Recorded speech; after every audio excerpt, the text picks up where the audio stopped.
Ladies and gentlemen, welcome to Poke Forward. My name is Ruffle Rowley. Today I'm joined by Cam. That's me. Yes, sir. Ladies and gentlemen, today we're going to be talking about some Pokemon rumors, leaks, and stuff that's happened. We're going to get right off the bat, starting with what's been actually posted. So, we're going to go back a little bit in time here and talk about what Riddler coup posted. And if you don't know who Riddler coup is, a quick summarization of this person.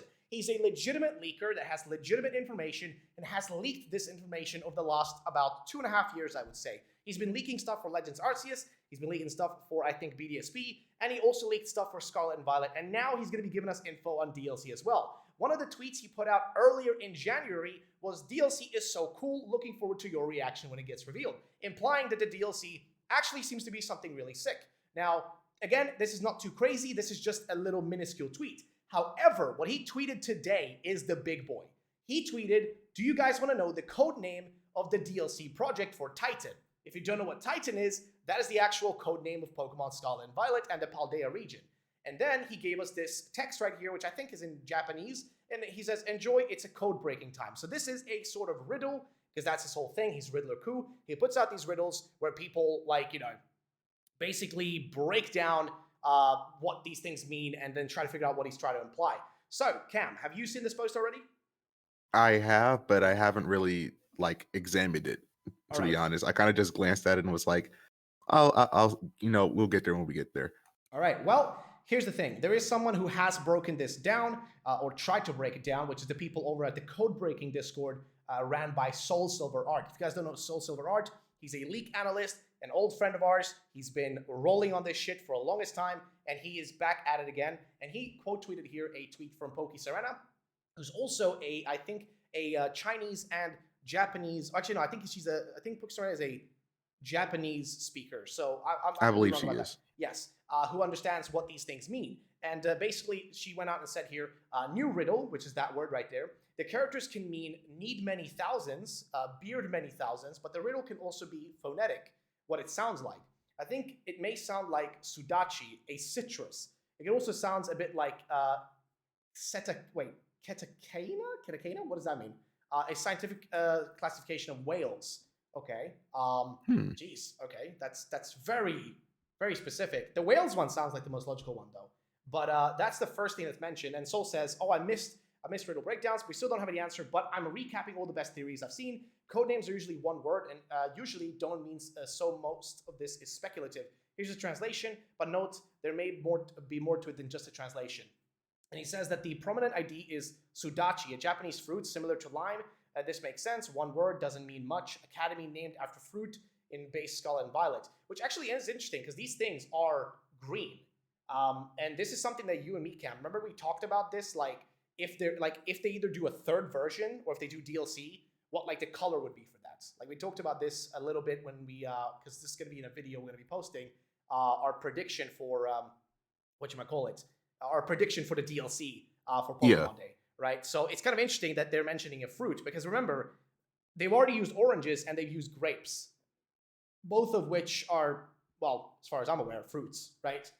And this is also a fruit, but this one is a green one, which could imply that, again, they're going to be, using some sort of thingy. Actually, I think somebody gave out the theory that maybe, the green one is, for the graduation of, whatever academy you're in. If you're graduating from UVA or what's the other one? Naranja. No, yeah. If you're graduating from, the academies, then you graduate to, the green academy or something above that, right? Something along those lines. I mean, again, I don't know. What do you think about that? I do think that this can definitely be the case. The fact that most third legendaries typically have its own coloration, and it would make a lot of sense for the code name to be or to revolve around another fruit. I don't know whether it would be we're going to a new academy, which I highly doubt. Maybe my little theory is that maybe it's a new school assignment, basically, that involves us going to a new place. Okay, I gotcha. Do you think that the logo or the promotional stuff for it is gonna have anything with the color green? Because with Pokemon, they all have their color code everything, right? So everything has a connection to a color specifically. Yeah, everything is color coded. So definitely, if not green, probably I would say cyan or a color in that green hueish, because this third legendary, it's giving green vibes, Like I feel like its central color is going to be green. Okay. Hmm. All right. Well, let's see. Where do we go from here? So I guess I'll read through the whole post and we go from there, right? So the most Mhm. prominent ID is sudachi, a Japanese fruit, most similar to lime. This makes sense. One word, doesn't mean much. Academy named after fruit in base Scarlet and Violet. After there's a cetacean. However, beluga was previously a code name, and cetitan was just released. But Cetus, I guess Cetus, that is a constellation, sometimes called the whale in English. He says, even though there's a ship on the third legendary's tail, which, if you guys don't know what he's referring to there is this hidden artwork with, it's not even hidden, it's actually just in the game of Scarlet and Violet in one of the books, where it's the actual image of what seems to be the third legendary, what caused the great crater of Paldea to even be created. And there is a lot of stuff on that Pokemon, like a lot of stuff, like people even see it, like feel like they can see like even a lion on it and a bunch of stuff. But he says here there is a ship on the third legendary's tail. Cetus feels like a stretch, so so there's the can of worms. That is the thousands translation. Instantly, we think back to Paradox Zygarde or the unknown 1,000 arms of Arceus, or something more likely to 1,000 Gimmighoul coins. Which there is a lot of that, by the way, in Pokemon. Like the collection of pieces to make a full thing. But again, we move on to the next thing, which is further down here. Again, this goes back into this theory of what the third legendary is. And, if possibly this riddled code name that we're being given here has any connection to the third legendary. So he says, now taking a turn to a theory about the code name explain the third legendary in DLC and what it could be based off. Basically, this may have nothing to do with the actual code name, but it turned into a really good theory on what the third legendary is based on. This person found these images, and these images seem to show kind of sort of a, I guess, I don't even know what you would imply this to be, a land existing on a flat surface, almost like a flat Earth. A land on a flat It's kind surface. of no, but like on a flat, like celestial being. I don't even know how to say that. Uh, It's like basically a flat Earth.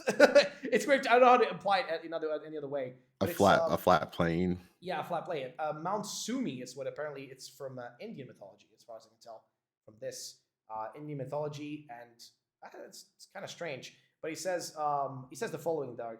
Putting coups riddles into Google look familiar. Read what's attached and understand. They're from a Chinese wiki describing Mount Meru, a mythical high central point on Earth where gods live in various Asian religions plus other realms. He continues on saying, notice the thousands. Maybe a native Chinese speaker can help, as I'm not an expert on this nor the language. And then I saw this picture, which looks like what we just saw on the back of the world turtle. But the turtle is a dragon. It also looks like the symbol in AZ. Check this out too. And then there is a whole thread for this. If you guys want to go further into this, just look out for Soul's like whole post. There is a lot that can be broken down from this, but we don't really have time today to go in depth on this. We want to just kind of get to the general gist of what is this code name? What does it actually mean? And there is actually one post right here. There's the big update that was posted by Soul, which says, big updates, sounds very plausible that word right there could be related to the word graduate, as in we're now graduates from the academy, which makes sense. Also, I said code names usually don't mean much, but what Coup puts emphasis on, it makes it feel important. If it wasn't, he would have said it's lame. So basically, this comes from Poke Serena, who says, so Sudachi can also mean graduate alongside with being a citrus.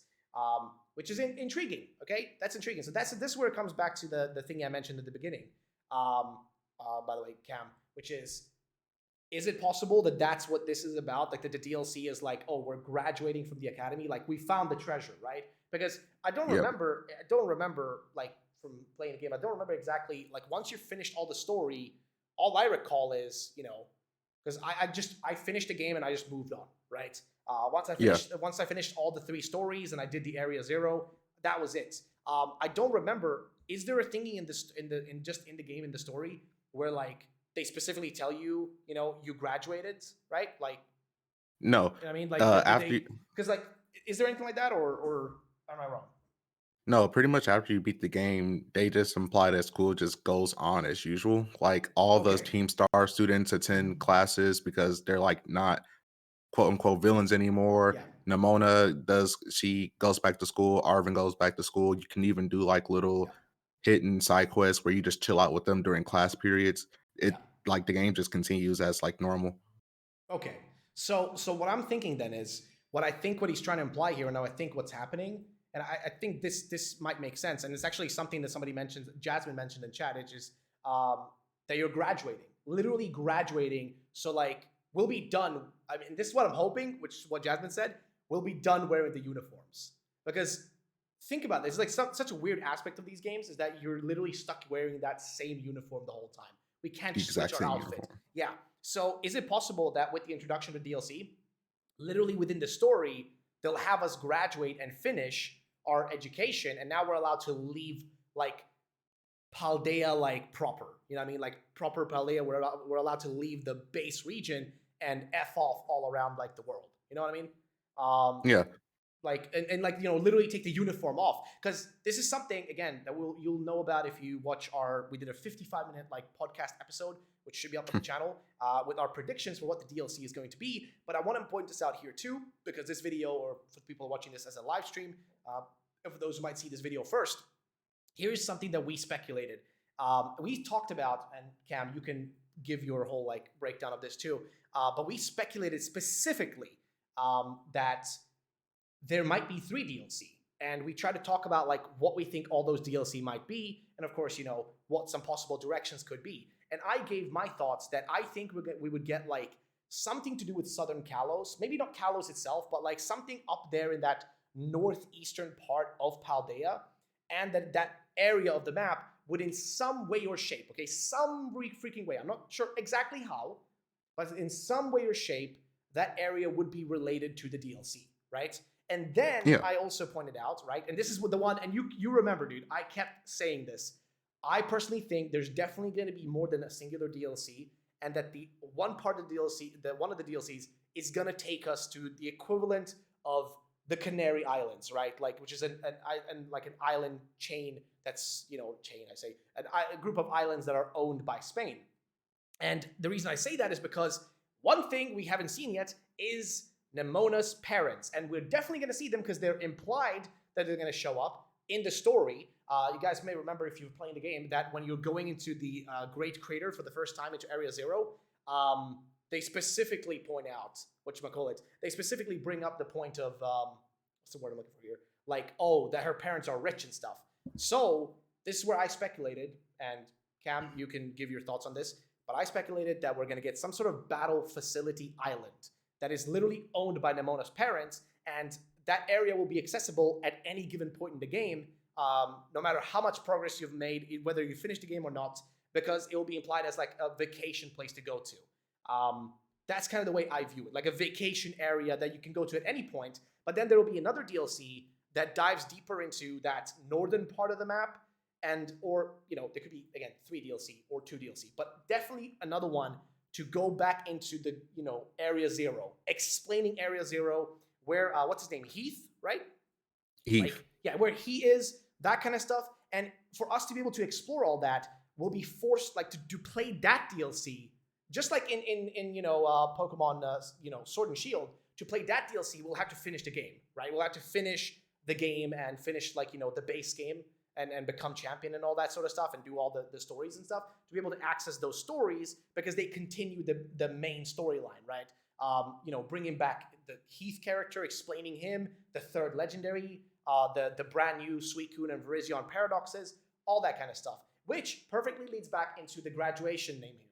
It makes sense. You would be graduating. I mean, you wouldn't be going to school forever. Eventually, if you found your treasure, if you did all the thingies, you found your treasure. You shouldn't have to wear the uniform. You shouldn't have to go to school. You should be done with it for the most part, and you should be able to move on with, to do whatever your next journey is. Or maybe you graduate, and then it's like, oh, now you have to achieve something different from this. Now you've done all of this. Now you have to do all of it again, but in a different way, right? Like if it's 3 DLC, just to like mirror the 3 stories you did in the base game.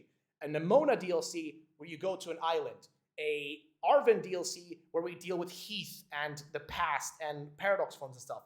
And a DLC, which, by the way, again, something I pointed out, and I'm so sorry, Cam, for not letting you speak for a minute here. No, it's fine. All of it's popping into my head again. Another thing is the 3rd one would be about Penny, and that would be related to the, to the northern part of the map and the Southern Kalos theory, right? Because what's also in that area is the highest level and the last freaking team star member, right? The fighting type. What's that? Eri is like the final one is up there, which is in such a weird location, and there's hints up there to Kalos and stuff. So that's the way I view this, and I think the graduation part here could be related to that. You graduate, and now you get to do all these other things that you want to do, and hopefully they'll introduce actual wearable outfits, like clothes you can wear that isn't just, hey, here's 4 options and screw you. But yeah, Cam, I want you to put in what your thoughts on this. Okay. Personally, I as much as I would like us to graduate, I don't think they're gonna let us graduate because of the fact that it would require that means it would be heavily implied that we would have to beat the game in order to graduate. But I do like the idea that we talked about now and even back then in the previous video where Namona's parents comes and they, have an island because that brings me back to you might remember this, the battle resort from Oraz. Yeah. Like, what if her parents are like, "Hey, I see that you want to battle, and you also like maybe you want to take a break from the school life. We bought an island because we're rich. We built a facility here. Yeah. That's this way you can battle gym leaders and your teachers and Gita and maybe Arvin and Penny because while you can do that in the school tournament thing, I don't think that you can fight the gym leaders there. I know you can fight the teachers, and Mm-hmm. sometimes I think Penny and Arvin, but I'm not sure if you can fight the gym leaders or the Elite Four. So maybe in this like new facility, you can change out of your school clothes because you're not at school. This is like your break from school. You just go to not Penny Namona's Island and just have some fun there. And you can change out of your school clothes. They give you more customization options. You can fight all the previous, major characters throughout the story, and bam, battle facility. This way it scratches the itch of people that wanted the battle tower but couldn't, get that and other things like that. And then we can get, like I said, like we both said, the DLC Yeah. surrounding Arvin and maybe Penny, or they can just introduce new characters into the mix. There's no telling. But one thing I do like, and I don't know if we either of us brought this up. You talked about the area between Kalos and Paldea. What if instead of that area being the like Southern Kalos, what if it's like a border area like how Mount Silver was for Johto and Kanto, Oh and it's yeah, yeah, just yeah. this yeah, That could be it's sick. just this yeah, like this mysterious new mountain or mysterious new area that's not governed by either region. It's just this new location where we get to meet mysterious Pokemon. Maybe Area Zero is a part of that. Maybe the Paradox Suicune and Virizion are there. Maybe the third legendary is here. Maybe this area somehow leads like there's like an underground path Mhm. that like the underground path system in Johto and Kanto. What if this leads underground to maybe the deeper depths? Like you can go to this area, there's like this hidden path beneath. You go down to the very bottom and Area Zero, or like Nick Victory Oh said, yeah. like the Sinjo ruins, like an area Yes. that isn't claimed by any region, but it holds significance to both Kalos and Paldea. Yeah, that actually would make more sense because I mean, they've kind of reached the core of Area Zero itself, right? Within the Great Crater. So how would Yeah, they be able to go back there? And where is Heath if he's not down there? Where would he be, right? Um, and also another thing in that part of the map, there's a lot of crystals and a lot of like spiky shit going on there, right? With the mountains and stuff. There's a lot of yeah. like what you call it, a lot of those terrestrialized like crystals and shit, like right in that area of the map. So wow, what you just implied is genuinely a sick idea. And this is why I say that, like, when I was talking about like there being 3 DLC, where I'm like kind of like the part that keeps me back from thinking that's the case, um, is literally the fact that I think to myself like, but how would they do the Area Zero thing with Heath? Because he's definitely coming back. They wouldn't be hinting at him so much if he's not returning. Um, Yep, they added him back to the game's code Oh with yeah, battle that too. data. That too. He's literally in the battle data, or he has battle data within the code of the game. So there's that too. Yeah. So like he's definitely returning. They wouldn't hint him. They wouldn't be in the game. They wouldn't have literally put that into like his code into the game if it's not going to be an actual character. So then the question is like, are we going to see him by exploring that part of the map up there in the DLC? Because that's the big question for me is like, are we getting either one big DLC 2 DLC that are like, similar to Crown Tundra Isle of Armor, or are we getting 3 DLC? Because I think the most likely is 2, right? Realistically speaking, Yeah, right? safe bet is 2, but 3 would be Yeah. amazing. I think 3 would be amazing, and also 3 would make sense to kind of like bleed into next year, right? To give them like something to put out and sell at the early parts of next year as they announce the next thing, right? Because we don't know what's happening next year. I mean, we speculated, and we'll speculate further in future videos and stuff, but we have speculated that, what's going to be happening next year. I personally think Johto games. Some form of Johto games. I don't know exactly what kind, whether it be remakes of Crystal or a Let's Go type game or a Legends Johto. I don't know. But, if we have 3 DLC, they can perfectly bleed into next year to keep people busy until they release whatever is releasing next year, right? Right. So that's just kind of what I wanted to say about that. Is there anything else you want to add to that, Cam? That's just my big like headcanon theory on the DLC. I would personally love for them to add more like Pokemon, which might be the case, especially since we already know that we're going to get 3, and I'm expecting probably more Paldean forms to make up for the big disappointment that was the like 2 that we got Oh, yeah. essentially. And yeah, Yeah. All right. Well, ladies and gentlemen, that was the information that came out most recently. Just from no Riddler hero in man superhero. Nice to have you back, relieved Hero, face. thank you so much for the $2 donation. I appreciate it, mate. Thank you so much. Thank you. Appreciate it, Doc. Thank you so much. And of course, ladies and gentlemen, we went through what was posted today. But yeah, that's going to be it for the video section of this. So thank you all for watching the video. Make sure to subscribe to Poke Forward. Check out Cam's channel as well, which will be linked down below and all that sort of stuff. And yeah, we'll be seeing you guys in the next video.